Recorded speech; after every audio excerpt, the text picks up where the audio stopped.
What's going on, everyone, and welcome back to Stoic Context. Today we are going to react to another Kevin Samuels video. Before we get into it, make sure you guys like and subscribe. I'm going to save my commentary for the end of the video, so stay tuned for that. Hi, Sharon. What do you got for me? Good evening. Okay, so I just want to make sure I'm on the right topic. Is this about challenging whether high value men should be able to cheat or not? Well, they have options. Yes, Have that's what it's options, about. right? Yeah, yep. So I Should guess they? Yeah. my challenge with that one that I'm trying to wrap my head around is the qualities and the life skills that a high value man tends to have that brings him to excellence is he's very self-disciplined and he has a lot of self-mastery. He's mastered probably Okay. his health. Okay, but it gets He's to the. mastered Do me a favor. You got to get to the point. He can't master. You got So my point is, how is it that he's able to master everything else other than his sexuality? First of all, who said he can't? Number one. Who said he can't? Number one. Number two. Because he's more important than you. He's the king. Have you ever played chess? Yes, but I'm not very good at it, admittedly. Yeah, but you understand the game of chess. Yes. The game of chess, Yes. the most powerful piece on the board is the queen. Yes. But you can lose. But listen, Sharon, you can lose your queen and still win the game. True or false? I'm going to default to you and say, yes, you can lose any piece on the chessboard and still win the game, but not the king. He is more important than you. Remember, how old are you? Oh boy, I should have prepared for this. Okay, I'm 48. Okay, I'm 52. Then you remember when you sat down with your parents and your grandparents and your great-grandparents and the adults got served first, the kids got served second, and Big Daddy got the big piece of chicken, right? Yes, sir. Because he was more important. Yes, because he's the provider and he does all the hard work. So yes. And your grandfather was not a high value man. And he still got the in big his piece. Day. Okay. In general, they were gotcha. not. Most people are not. But my point Gotcha, yes. My point is, at 48 years old, do you think that? Well, tell me what it is you think. I think that the high value men that I've met, they do have the ability to be faithful sexually. It's not a question of. It's not a question of. See, I have never cheated, but the point of the matter is, that's not your business. Let me just say, it's not your business. Focus on your job.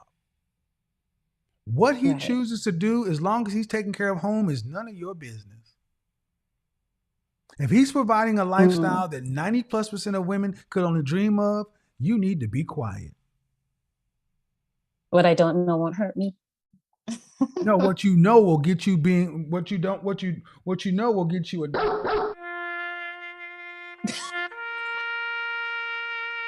I wonder why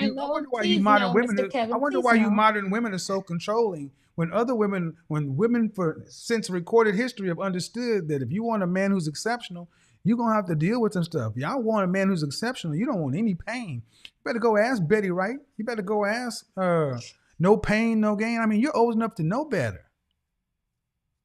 Yeah, no, I mean, I hear you. I just think that for women, loyalty is not cheating, and for men, loyalty is don't divorce me. And I guess it's just wrapping our minds around that. Men show you loyalty by coming home.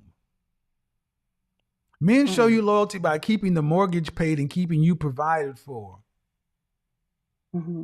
See, when a man cheats on you, this is what it looks like. When he goes and buys his mistress the same size house he got you. When he goes and buys her the matching Mercedes you got. When he buys her the same shoes and the same bag and the same everything else, then he's cheating. But until then, Unless you got another high value man to replace the one you got, what do you think the pragmatic, smart move would be? Yeah, don't bring it up if we don't want to deal with it, I guess. And if you do bring it up, if he looks you dead in your face and say, "Yeah, I'm fucking my secretary," then what? Oh, I can't imagine somebody saying that to me. I don't think he'd be that cold. Y'all just don't get it. No, I do. I hear you. I am going complete CIA tonight. Y'all are crazy. No, Mr. Kevin, if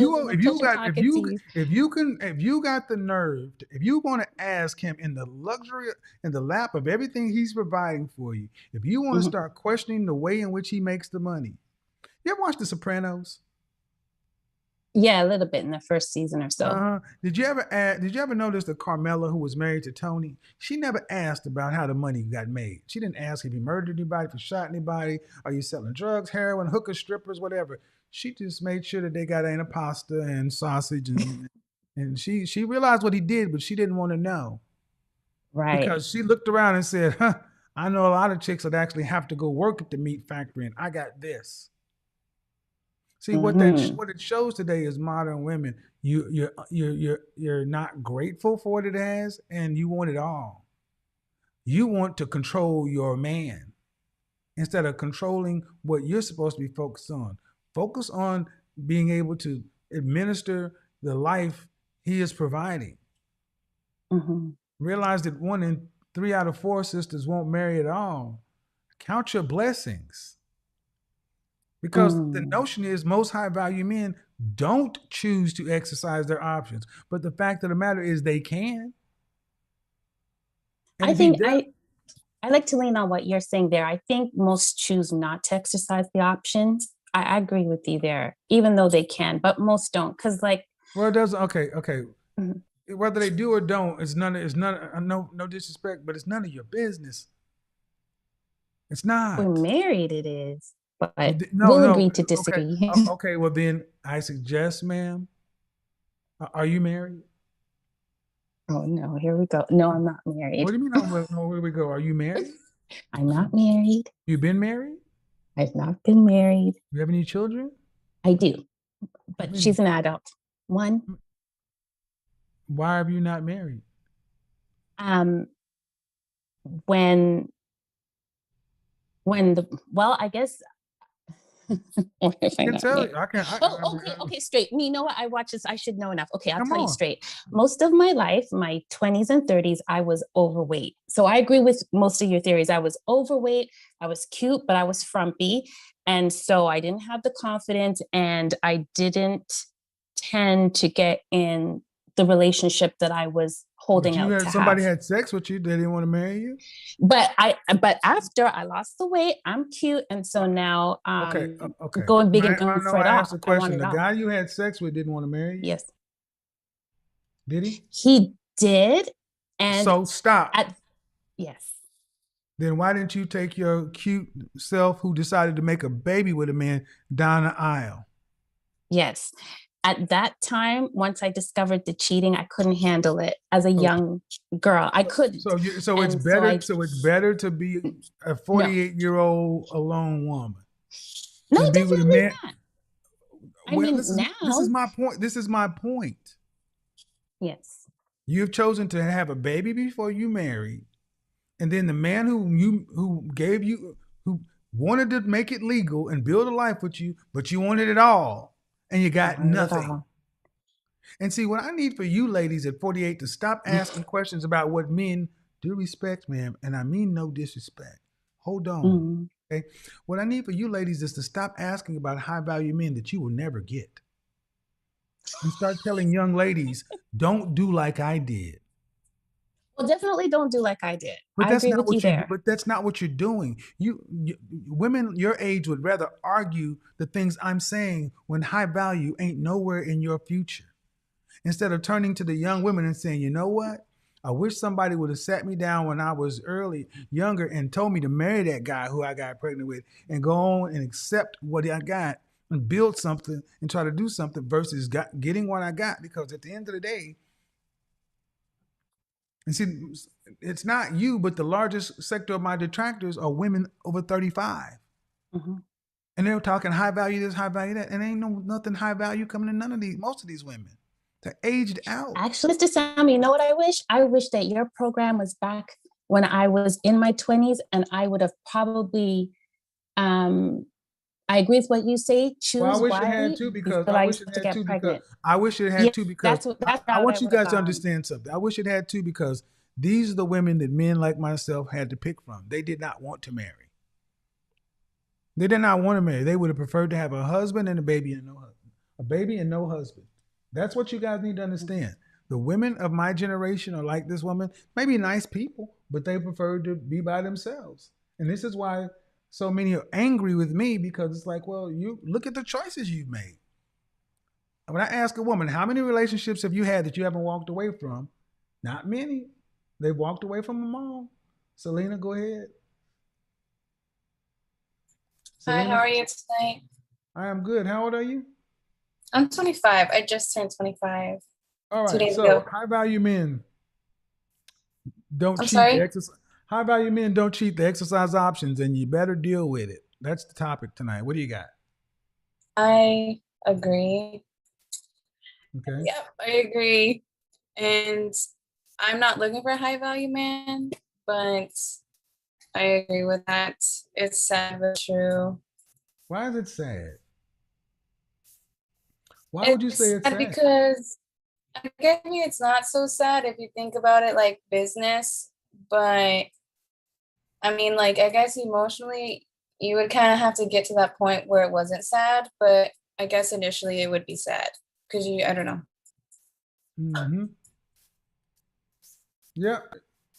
You know, the point is sad, but you know how you don't be sad? You look around and recognize when everybody else is going to work, you don't have to.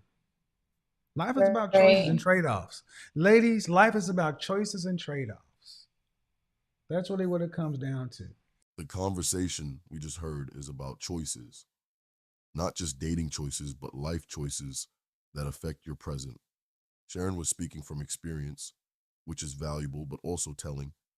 She wasn't married. She had a kid with a guy who wanted to marry her, but she said no because he cheated. Years later, she's still thinking that being loyal means only being with one person. But she's not seeing that loyalty in guys often looks different. Kevin's message wasn't mean. It was realistic. It focused on being practical, not emotional. Men, especially successful men, work under different rules. They provide, protect, and lead. Those roles come with certain freedoms. Not because women are worth less, but because these guys carry responsibilities that most won't. You don't get amazing results without dealing with uncomfortable truths. Sharon didn't just walk away from a guy. She walked away from a situation that many women later wish they had. And that's the lesson. We can't change what life requires. If you want a guy who gives you everything, you don't get to control every part of how he lives. Peace in a relationship doesn't come from control. It comes from being clear and accepting things. For women watching, take this moment as more than just an argument. Take it as a lesson. If your goal is to build with a guy who's special, understand what comes with that. Don't waste your best years arguing about what men should do. Watch what they actually do and act accordingly. Anyway, what do you think about this whole situation? Let me know your thoughts down in the comments. If this video made you see things differently, go ahead and hit that like button. Don't forget to subscribe and turn on notifications so you don't miss any of this content. I'll catch you in the next video.